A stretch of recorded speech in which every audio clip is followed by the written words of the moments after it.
Bom, quero, em nome do presidente Paulo, da Confederação Nacional dos Municípios, cumprimentar todas as prefeitas, prefeitos, vice-prefeitas, vice-prefeitos, vereadores, vereadores e secretários municipais que aqui se encontram.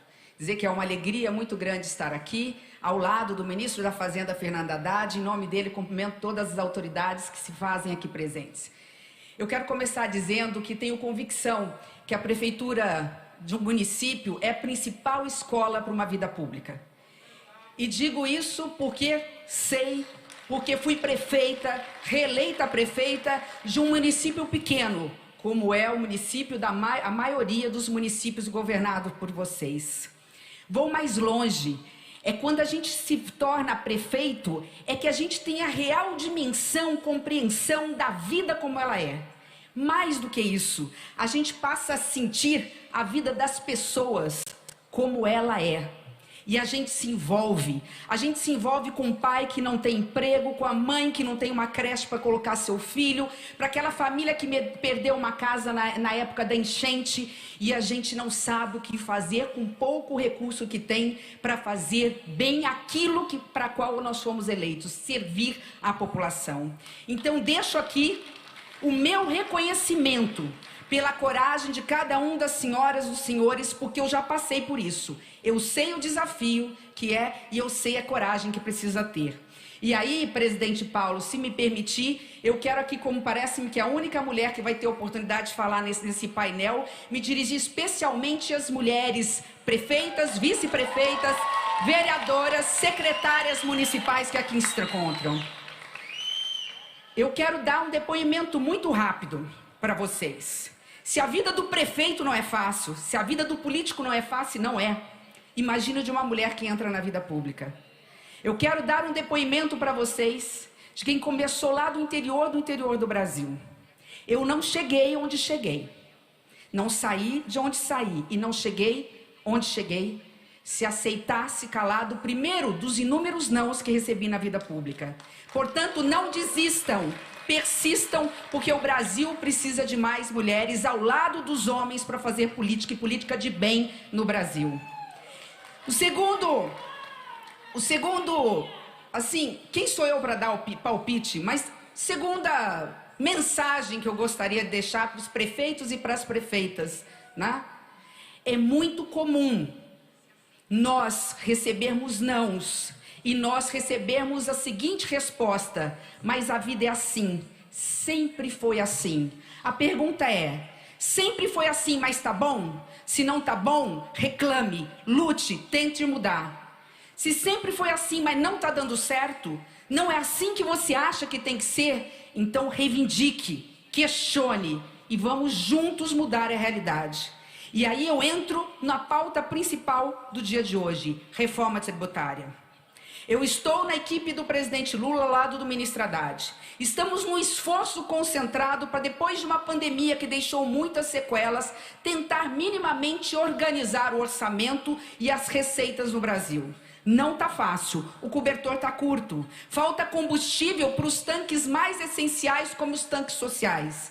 Precisamos atualizar a merenda escolar 6 anos. Sem reajuste. Precisamos colocar para funcionar os 10 bilhões de reais que estão no orçamento para construir casas populares para quem ganha, principalmente na faixa até um salário mínimo e meio. Precisamos repor e correr atrás do prejuízo. Mas o orçamento está cada vez mais curto. Imaginam como está a vida dos prefeitos e das prefeitas, porque o Pacto Federativo no Brasil ele é perverso. Ele é equivocado. Desde a Constituição de 88, cada vez mais, o Congresso Nacional e nós repassamos atribuições para os municípios e não desconcentramos os recursos públicos. Eles ficam concentrados na mão do governo federal. Ora, o governo federal não tem responsabilidade de fazer escola, de fazer creche, de colocar remédio no posto de saúde, de garantir emprego e renda. É na porta do prefeito que a população bate. Eu sei porque eu vivenciei isso. É curioso. Se perguntarem para um cidadão em quem ele votou na última eleição para deputado federal e de senador, ele não vai lembrar. Pula do remédio que ele toma, porque ele encontrou o prefeito lá na farmácia, como um dia aconteceu comigo.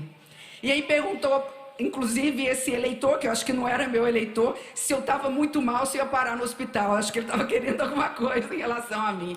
Mas tudo isso para dizer que, embora nós estejamos fazendo todos os esforços, o ministro Haddad vai anunciar um arcabouço fiscal equilibrado, que vai garantir estabilizar a dívida pública do país e garantir um cenário mais favorável para que os juros possam baixar.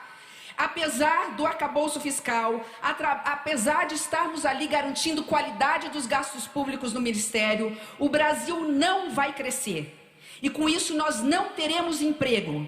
E sem emprego nós não teremos renda. E sem renda o trabalhador não vai bater no comércio e gastar no comércio. E o comércio desaquecido não vai fazer com que o município tenha condições de arrecadar ISS ou ter a cota parte do ICMS, se nós não aprovarmos a reforma tributária no Brasil. Esta é a mensagem que eu quero deixar com muita tranquilidade, de alguém que já foi prefeita e teve em todos os lados do balcão. Eu já estive como deputada estadual, como vice-governadora, portanto, questionando a reforma tributária sobre a ótica do ICMS, sobre a ótica do ISS, que já estive no Senado Federal aprovando inúmeros projetos e reformas, e agora estou no Ministério do Planejamento e Orçamento. Esta reforma tributária é, como diz na minha terra, meu querido Mato Grosso do Sul, é a salvação da lavoura. Eu digo mais, é a única bala de prata que nós temos, e nós só temos uma janela. Eu estou indo para o final da minha fala porque nós temos o ministro Haddad para ser ouvido. Mas eu quero dizer que eu acompanho essa questão desde 1987. Eu tenho idade, hein? Eu estava na faculdade no Rio de Janeiro quando a Constituinte já pensava num projeto de unificação dos tributos brasileiros no IVA. De lá para cá, eu fui professora universitária por 12 anos. Durante 12 anos, nós trabalhávamos direito público, a questão da reforma tributária. Depois, já disse toda a minha trajetória acompanhando, e no Senado Federal estive ao lado de Roberto Rocha, quando nós tínhamos a oportunidade no Senado de cravar a reforma. Agora, não é PEC 45, não é PEC 110, não é PEC 46, agora é a PEC do Brasil. Esta é a PEC que vai garantir ao Brasil emprego, renda, desenvolvimento, crescimento, geração de renda para a população brasileira.